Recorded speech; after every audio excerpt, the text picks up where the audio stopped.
What it's always been about for me is the spiritual energy, the power that flows through us, lights us up, and enlivens whatever we touch.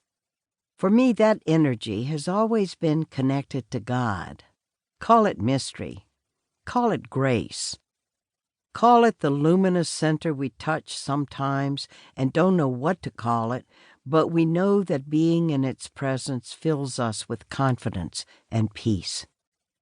I learned as a child that I was created to love God with my whole heart and mind and soul, and to love my neighbor as myself.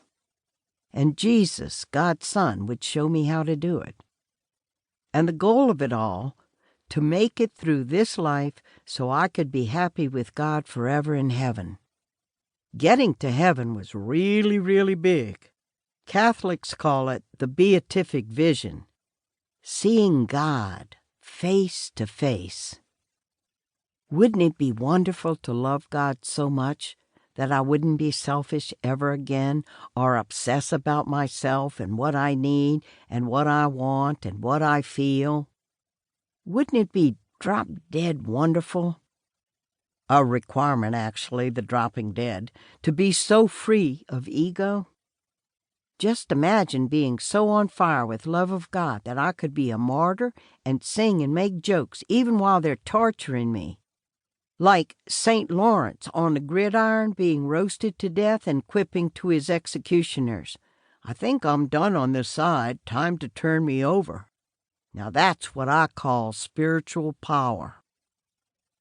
At the age of 18, I chucked every worldly pleasure I knew to pursue it.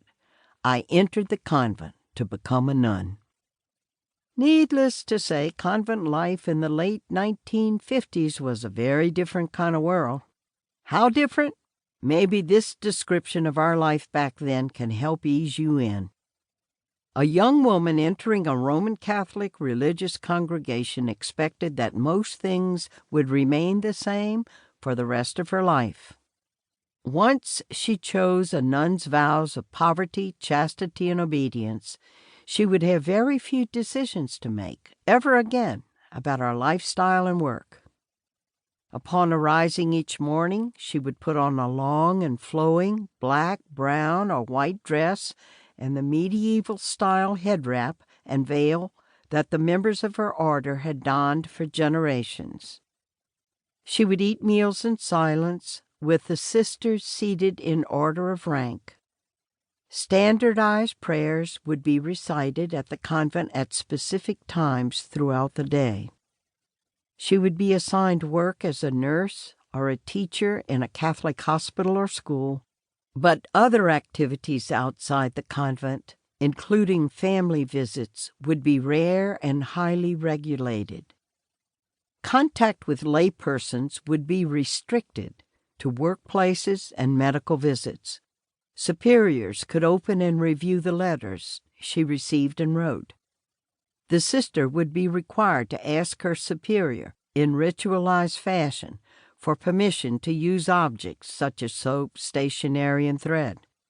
Exclusive, that is, particular friendships with other sisters would be discouraged for fear that they would undermine community harmony.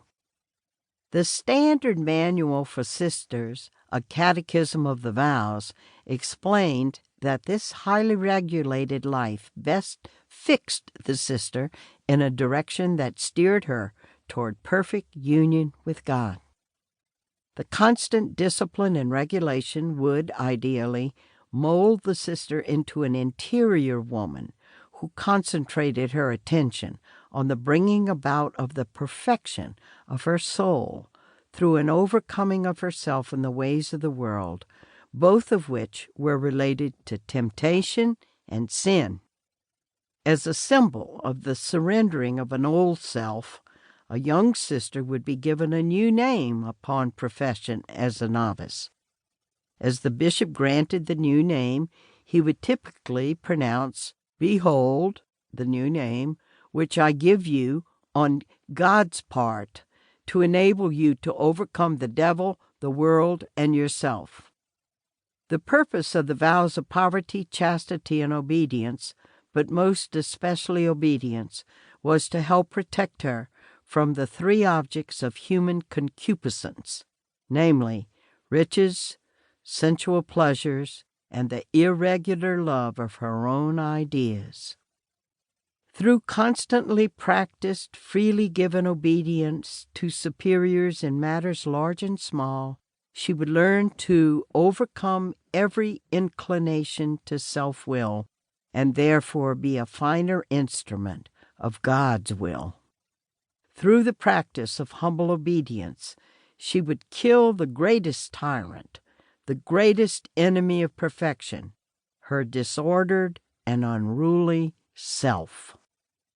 Dara Mulderry, What Human Goodness Entails, An Intellectual History of U.S. Catholic Sisters, 1930 to 1980, Ph.D. dissertation, Brandeis University, 2006, pages 1 and 2. That is a good description of the world I encountered when I joined the Sisters of St. Joseph. As if a purely sociological description could ever capture a way of life that for many centuries had produced its fair number of loving, generous beings and mystics. But that world would change, and so would I.